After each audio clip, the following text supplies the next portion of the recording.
एखाद्याने हत्या केली तर त्याचे कुटुंबीय दोषी कसे? अंदेकर कुटुंबियांना उमेदवारी दिल्याच्या टीकेला अजित पवारांचं उत्तर, तर मित्रपक्षांना उमेदवार निवडीचे अधिकार असल्याचाही सुतोवाच. अजित पवार यांना महायुतीमध्ये घेतल्याचा पश्चाताप, दादांना सोबत घेताना विचार करा असं फडणवीसांना नेहमी सांगायचो, रवींद्र चव्हाणांचं विधान. माझ्यावर 70,000 कोटींच्या भ्रष्टाचाराचा आरोप करणाऱ्यांसोबत मी सत्तेत, गुन्हा सिद्ध होण्याआधीच कोणी दोषी असतो का? सिद्धार्थ बनसोडेंना सावरताना अजित पवारांच्या विधानानं नवा वाद. तुम्ही नरेंद्र मोदी आणि देवेंद्र फडणवीस यांच्या पक्षावर आरोप करताय हे लक्षात ठेवा. आम्ही आरोप करायला गेलो तर तुमची अडचण होईल. रवींद्र चव्हाणांचा अजित पवारांना थेट इशारा. अजित पवार यांनी असं बोलायला नको होतं. मित्रपक्षामध्ये मनभेद होणार नाही त्याची दादांनी काळजी घ्यावी. चंद्रशेखर बावनकुळेंचा सल्ला. मोदींनी अजित पवारांवर सिंचन घोटाळ्याचे आरोप केले, त्याचं काय झालं याचं उत्तर फडणवीसांनी द्यावं. संजय राऊतांचा सवाल. अजितदादांनी भाजपची साथ सोडून मूळ राष्ट्रवादीमध्ये विलीन व्हावं, राऊतांचं वक्तव्य.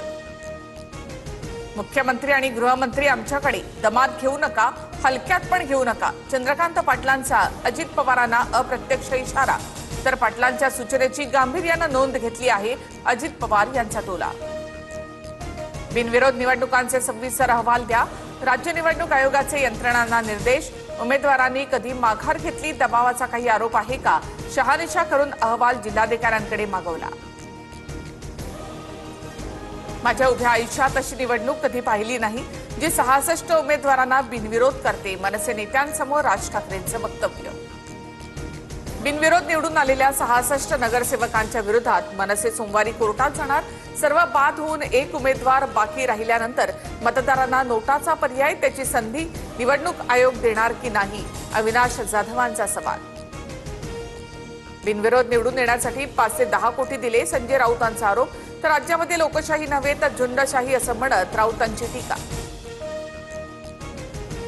विकासाच्या मुद्द्यावर उमेदवारी मागे घेणं हे प्रगल्भतेचं लक्षण, बावनकुळेंची प्रतिक्रिया. तर बिनविरोध कसे झाले याची चौकशी केली पाहिजे, रवींद्र चव्हाणांचं विधान.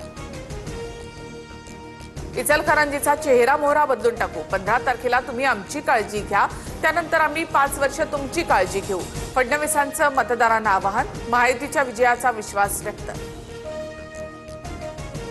सांगली महापालिका निवडून द्या, कोणताच प्रश्न शिल्लक ठेवणार नाही. मुख्यमंत्री फडणवीसांचा सांगलीकरांना शब्द. नवीन महापालिका इमारतीसह विमानतळ बांधण्याची ग्वाही.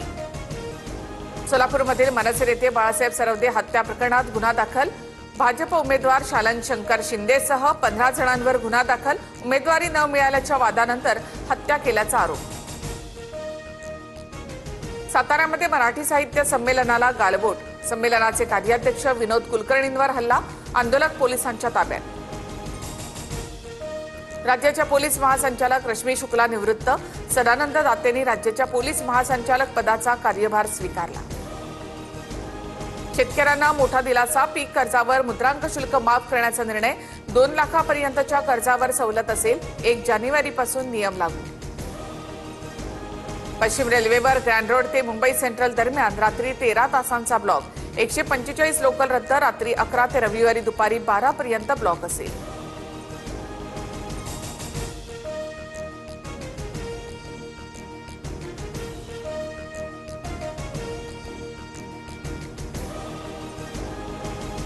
बांगलादेशी खेळाडूच्या आयपीएलमध्ये खेळण्यावरून वाद.